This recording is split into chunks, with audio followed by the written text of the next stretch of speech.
अस्सलामुअलैकुम dear students. आज का हमारा टॉपिक है लाइसोसोम चैप्टर नंबर 4 में।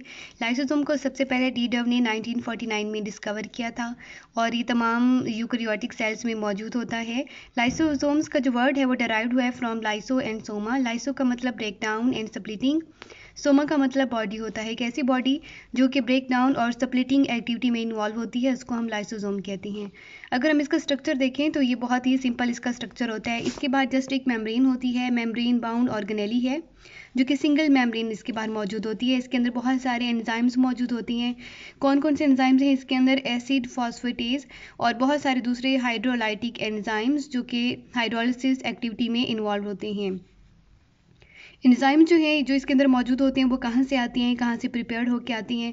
जितने भी एंजाइम्स हैं आपको पता है कि वो सब की सब क्या होती हैं? प्रोटीन्स होती हैं। All enzymes are protein in nature. और प्रोटीन कहाँ पर तैयार होती है? On RER, rough endoplasmic reticulum, क्योंकि उनके ऊपर राइबोसोम्स मौजूद होती हैं। वहाँ पर इन एंजाइम्स की प्रोटीन तैयार होती है और वहाँ से ये प्रोसेस्ड होती हैं फिर गोल्जी एपरेटस के अंदर, यानी कि गोल्जी कॉम्प्लेक्स के अंदर। और गोल्जी कॉम्प्लेक्स से फिर ये मेम्ब्रेन से एक मतलब मेम्ब्रेन बाउंड ऑर्गेनेली यहाँ से बॉडीड ऑफ होती हैं, उनको हम क्या कहते हैं? Primary lysosome. इनका फंक्शन क्या होता है कि कोई भी जो सेल के अंदर चीज़ एंट्री करती है, कोई भी ऐसी चीज़, कोई ऐसे पार्टिकल, कोई फूड पार्टिकल जो सेल के अंदर दाखिल होती हैं, तो उसको जो क्या करती हैं? ये डाइजेस्ट करती हैं lysosomes. Lysosomes are involve in phagocytosis. Phagocytosis का मतलब क्या होता है? जब कोई फूड पार्टिकल सेल के अंदर एंट्री करता है तो हम उस प्रोसेस को फेजोसाइटोसिस कहते हैं। तो उनके साथ ये जो लाइसोसोम होते हैं वो जाके फ्यूज हो जाती हैं और उनको डाइजेस्ट करते हैं। दूसरा फंक्शन लाइसोसोम का किस में होता है? ऑटोफेजी में। ऑटोफेजी का मतलब ये होता है कि सेल जो है वो अपने आप को क्या करता है? रीन्यू करता है। यानी कि सेल के बाजुकात ऑर्गेनेली जब पुराने हो जाती हैं, ओल्डर हो जाती हैं, जैसे माइटोकॉन्ड्रिया ओल्डर हो गया या कोई और ऑर्गेनेली, तो उनको क्या करती हैं? उनके साथ जाकर ये लाइसोसोम फ्यूज हो जाती हैं, उस पूरे ऑर्गेनेली को ये ख़त्म कर देती हैं और उसकी जगह क्या आ जाती है? New organelles. इसी तरह किसी ऑर्गन के अंदर से किसी सेल को ख़त्म करना हो, सेल्स को मतलब ओल्डर जो सेल्स हो जाती हैं उनको रिमूव करना हो, तो वहाँ पर भी लाइसोसोम का काम होता है। लाइसोसोम एक ऐसे ऑर्गेनेली हैं जो कि किसी भी चीज़ के साथ अगर फ्यूज़ हो जाएंगे, चाहे वो कोई सेल ऑर्गेनेली है, चाहे वो पूरा सेल के अंदर, मतलब अगर वो पड़ जाते हैं तो वो पूरे सेल को ख़त्म करने की सलाहियत रखते हैं। इसीलिए हम इनको क्या कहते हैं? ये स्प्लिटिंग बॉडीज़ होती हैं। ऐसे और बॉडीज़, ऐसे स्ट्रक्चर जो कि स्प्लिटिंग करती रहती हैं, ब्रेक डाउन करती रहती हैं। अच्छा, दूसरा इसमें इन्होंने क्या बताया हुआ स्टोरेज डिसीज़ के बारे में कि लाइसोसोम के अंदर जो एंजाइम्स होती हैं अगर वो एबनॉर्मल तरीके से रिएक्ट करें, अगर लाइसोसोम में जो एबनॉर्मेलिटीज़ आ जाती हैं या जो डिफेक्ट्स होते हैं वो कौन कौन से होती हैं?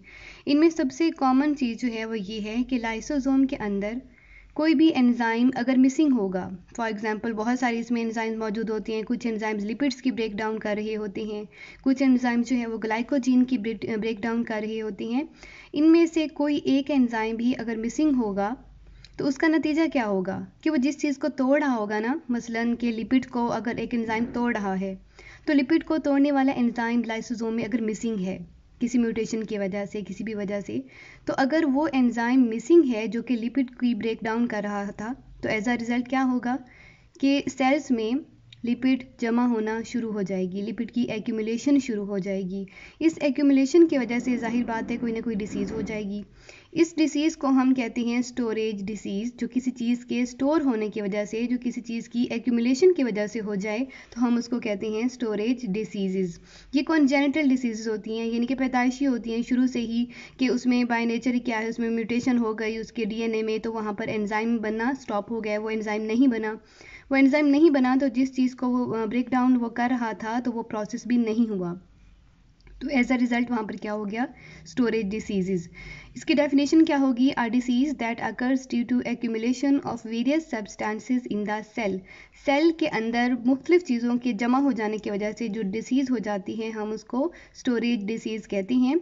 ये जो एक्यूमुलेशन है किस वजह से होती है? Due to mutation that affects one of lysosomal enzyme, यानी लाइसोसोम के अंदर मौजूद जितने एंजाइम होते हैं उनमें से कोई एक या दो जो है ना वो मिसिंग होता है, जिस चीज़ को वो ब्रेक डाउन कर रहा होता है वो मिसिंग होता है। तो इसमें एग्जांपल दो दी हुई हैं। ग्लाइकोजिनोसिस टाइप 2 डिसीज़, ये एक ऐसी डिसीज़ है जिसमें ग्लाइकोजिन स्टोर होना शुरू हो जाती है। अब वो क्यों स्टोर होना शुरू हो जाती है? क्योंकि वो एंजाइम जो कि ग्लाइकोजिन को डिग्रेड करता है इनटू ग्लूकोज में, वो मिसिंग होता है। जब वो नहीं होगा, जाहिर बात है सेल्स के अंदर ग्लाइकोजन जमा शुरू हो जाएगी। तो ग्लाइकोजन स्टोर कहाँ पर होती है? लिवर में और मसल्स में। टे सैक डिसीज़ में क्या होता है कि इसमें एक्यूमुलेशन ऑफ लिपिड होती है ब्रेन सेल्स में। क्यों होती है? क्योंकि लिपिड की जो ब्रेक डाउन करने वाला एंजाइम है वो मिसिंग होता है। इस तरह की 20 जो डिसीज़ हैं वो अभी तक नोन हैं।